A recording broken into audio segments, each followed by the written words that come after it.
Praise the lord. ನಮಗೆ ಆರೋಗ್ಯದಾಯಕನಾಗಿರುವಂತಹ ಯೇಸು ಕ್ರಿಸ್ತರ ಅತಿ ಪರಿಶುದ್ಧವಾದ ನಾಮದಲ್ಲಿ ನಾನು ನಿಮ್ಮನ್ನು ಹೊಂದಿಸ್ತಾ ಮತ್ತೊಂದು ಸಂದೇಶ ಜೊತೆ ನಾನು ನಿಮ್ಮ ಮುಂದೆ ಬಂದಿದ್ದೀನಿ. ದೇವರ ಹಸ್ತವು ತಾನೇ ಕಳೆದ ದಿನವೆಲ್ಲ ನಿಮ್ಮನ್ನು ನನ್ನನ್ನು ಆತ್ಮಿಕವಾಗಿ ವಾಕ್ಯಗಳ ಮೂಲಕವಾಗಿ ಬಲಪಡಿಸಿ ಚೈತನ್ಯಗೊಳಿಸಿ ಜೊತೆಗಾರರಾಗಿದ್ದು ನಡೆಸ್ತಿದ್ದಾರೆ.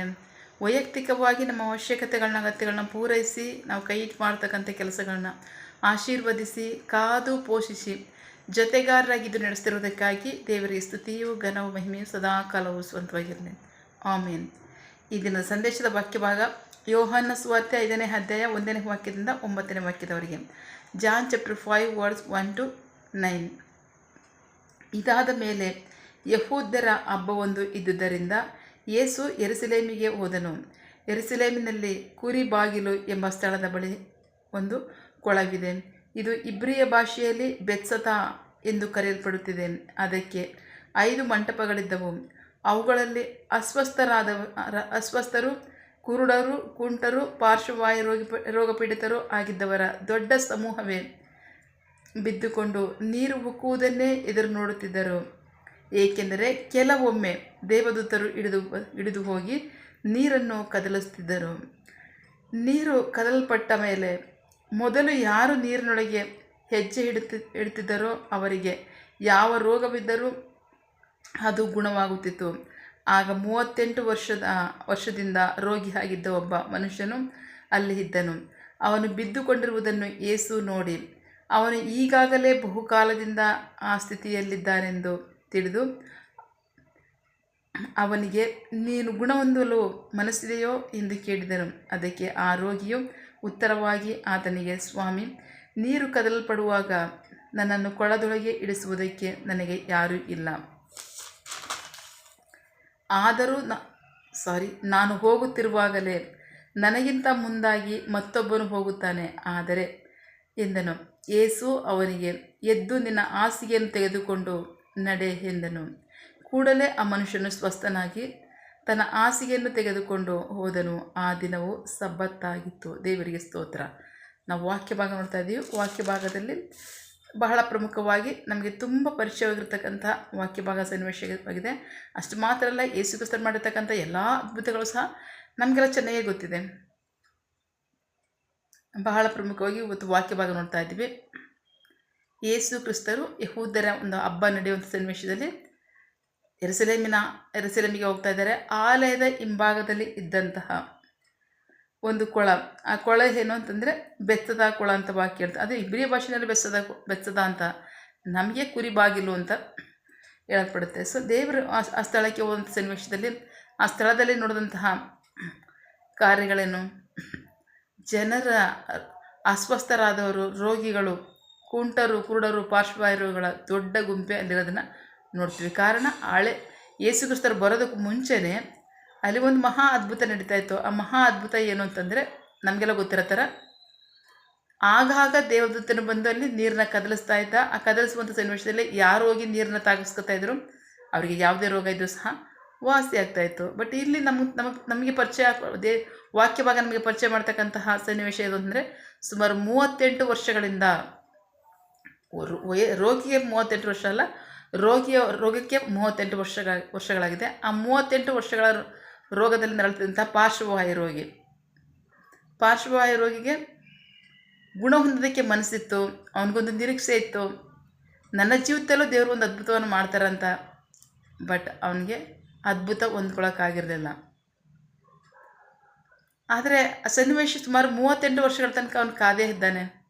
ಯೇಸು ಕ್ರಿಸ್ತರು ಬಂದು ಅವನಿಗೆ ಕೇಳ್ತಾರೆ, ನಿನಗೆ ಸ್ವಸ್ಥತೆ ಹೊಂದ್ಕೊಳ್ಳೋದಕ್ಕೆ ನಿನಗೆ ಮನಸ್ಸು ಉಂಟೋ ಮಗನೇ ಅಂತ ಕೇಳಿದಾಗ, ಹೌದು ಸ್ವಾಮಿ, ನನ್ನ ಪರಿಸ್ಥಿತಿ ಹೀಗಿದೆ, ನನ್ನ ಕಡೆ ಎದ್ದೋಗೋಕ್ಕಾಗ್ತಾಯಿಲ್ಲ. ನೀರು ಹೊಕ್ಕುವಂಥ ಸನ್ನಿವೇಶದಲ್ಲಿ ನಾನು ಹೋಗೋದಕ್ಕೆ ಮುಂಚೆನೇ ಮತ್ತೊಬ್ಬ ಹಿಡಿದು ಹೋಗ್ತಾನೆ, ಅವನ ಸ್ವಸ್ಥತೆಯನ್ನು ಹೊಂದ್ಕೊಂಡು ಹೋಗ್ತಾ ಇದ್ದಾನೆ. ಬಟ್ ನಾನು ಸ್ವಸ್ಥತೆ ಹೊಂದ್ಕೊಳ್ಳೋಕ್ಕಾಗಿಲ್ಲ. ಬಹಳ ಪ್ರಮುಖವಾಗಿ ಆ ಕೊಳದ ವಿಶೇಷತೆ, ಆದರೆ ಈಗ ಅಂಥ ವಿಶೇಷತೆ ಇದೆ ಅಂದರೆ ಖಂಡಿತ ಅದು ಈಗ ಇಲ್ಲ. 38 ವರ್ಷದಲ್ಲಿ 38 ಸೆಕೆಂಡು ಕೂಡ ಆ ಕಾರ್ಯವನ್ನು ಮಾಡಲ್ಲ. ಯಾಕೆಂದರೆ ದೇವರು ಒಂದು ಕಾಲದಲ್ಲಿ ಅದನ್ನು ಮಾಡಿದ್ದಾರೆ. ಬಟ್ ಈಗ ಮಾಡಲ್ಲ, ಅದನ್ನು ಮಾಡೋದೇ ಇಲ್ಲ. ಯಾಕೆಂದರೆ ಅವರು ಖಚಿತವಾಗಿ ನಮಗೆ ಮುಂಚಿತವಾಗಿ ಹೇಳಿದ್ದಾರೆ, ನನ್ನ ವಾಕ್ಯಗಳು ನಿಮ್ಮ ದೇಹಕ್ಕೆ ಆರೋಗ್ಯ, ನಿಮ್ಮ ಎಲುಬುಗಳಿಗೆ ಸಾರವಾಗಿದೆ. ನನ್ನ ವಾಕ್ಯವನ್ನು ಕೊಟ್ಟಿದ್ದೇನೆ, ನಾನು ಆಡಿರ್ತಕ್ಕಂಥ ಮಾತುಗಳಿವೆ, ಅದನ್ನು ಅನುಸರಿಸಿ ನಡೆಯಿರಿ. ಅದನ್ನು ಅನುಸರಿಸಿ ನಡೆದು ನೀವು ಅದರ ರಕ್ಷಣೆಯನ್ನು, ಅದರ ಆಶೀರ್ವಾದವನ್ನು, ಅದರಿಂದ ಉಂಟಾಗ್ತಕ್ಕಂತಹ ಫಲಗಳನ್ನ ನೀವು ಹೊಂದ್ಕೊಳ್ಳಿ ಅಂತ ಹೇಳಿದ್ದಾರೆ. ದೇವರಿಗೆ ಸ್ತೋತ್ರ. ಸೊ ಇವತ್ತು ಯೇಸು ಕ್ರಿಸ್ತರು ಬಂದು ನಿಂತ್ಕೊಂಡು ನಮ್ಮನ್ನು, ಮಗಳೇ ನೀ ಯಾವ ಪರಿಸ್ಥಿತಿನಲ್ಲಿದೆಯಾ, ಯಾವ ಸನ್ನಿವೇಶಗಳು ನಿನ್ನನ್ನು ದಾಸರ ಮಾಡಿದೆ, ಯಾವ ಸನ್ನಿವೇಶ ನಿನಗೆ ಬಲಹೀನತೆಯನ್ನು ಉಂಟು ಮಾಡಿದೆ, ನಿನ್ನ ಬಿಟ್ಟು ಹೋಗದೇ ಇರತಕ್ಕಂಥ ಪರಿಸ್ಥಿತಿಗಳು ಏನಿದೆ, ಯಾವ ಕಾರ್ಯಗಳಿಂದ ನಿನ್ನ ಬಿಟ್ಟು ಹೋಗದೇ ಇರತಕ್ಕಂಥದ್ದು, ಯಾವ ಕಾರ್ಯ ನಿನ್ನ ಬಂಧಿಸಲ್ಪಟ್ಟಿದೆ, ಯಾವ ಸನ್ನಿವೇಶ ಇದೆ, ಯಾವ ಸಮಸ್ಯೆ ನಿನಗೆ ಬಾಧಿಸಲ್ಪಟ್ಟಿದೆ ಕೇಳಬೇಕಾ? ಇಲ್ಲ. ಯಾಕೆಂದರೆ ಅವರು ನಮ್ಮೊಳಗೆ ನಿವಾಸ ಮಾಡ್ತಾರೆ, ನಮ್ಮ ಸಂಘದಲ್ಲಿ ನಿವಾಸ ಮಾಡ್ತಾರೆ. ಅದೆಲ್ಲದಕ್ಕಿಂತ ಹೆಚ್ಚಾಗಿ ವಾಕ್ಯವನ್ನು ಕೊಟ್ಟಿದ್ದಾರೆ. ನಾನು ಆಡಿರ್ತಕ್ಕಂಥ ಮಾತುಗಳೇ ನಿಮಗೆ ಒಳ್ಳೆಯ ಕೆಟ್ಟ ಎಲ್ಲವೂ ಸಹ ಅದೇ ಆಗಿದೆ. ಆ ವಾಕ್ಯ ಯಾರಾಗಿದ್ದಾರೆ? ಯೇಸು ಕ್ರಿಸ್ತರಾಗಿದೆ. ಯೇಸು ಕ್ರಿಸ್ತರು ಎಲ್ಲಿದ್ದಾರೆ? ನಮ್ಮೊಳಗೆ ನಿವಾಸ ಮಾಡ್ತಾ ಇದ್ದಾರೆ, ನಮ್ಮ ಸಂಘದಲ್ಲಿ ನಿವಾಸ ಮಾಡ್ತಾರೆ. ಸೊ ಈಗ ಸ್ವಸ್ಥತೆ ನಮಗೆ ಬೇಕಾಗಿದೆ. ಏನು ಮಾಡಬೇಕು? ನಂಬಬೇಕು. ಏನು ನಂಬಬೇಕು?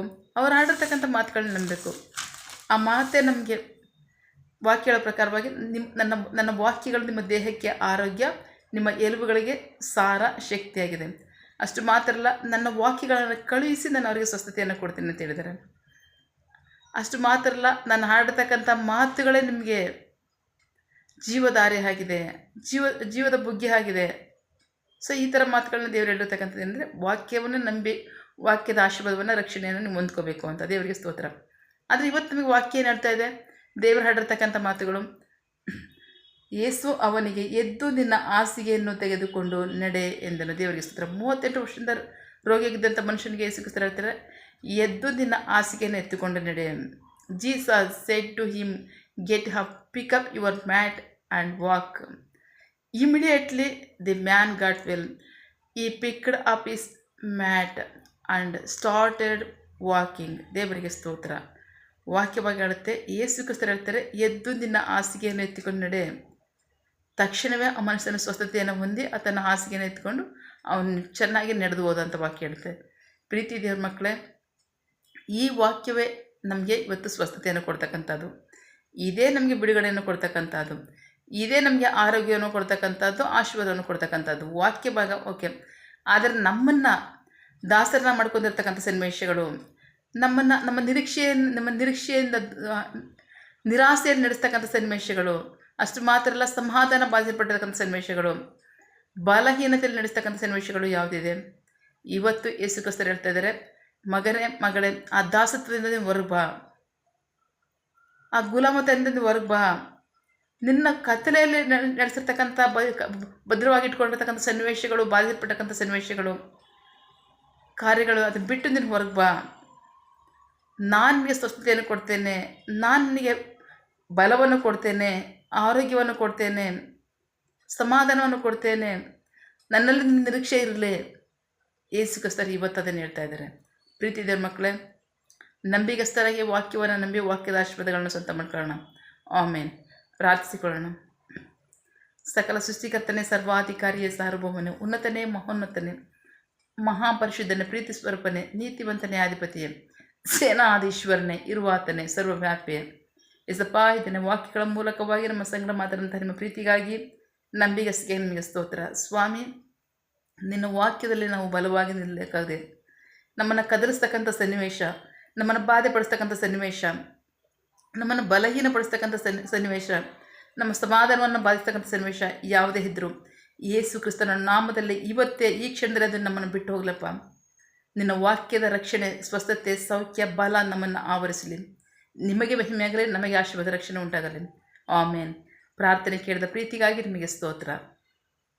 ನಿನ್ನ ಜನರು ಯಾವ ಕಾರ್ಯದಲ್ಲಿ ನಿರೀಕ್ಷೆ ಉಳ್ಳವರಾಗಿದ್ದಾರೆ?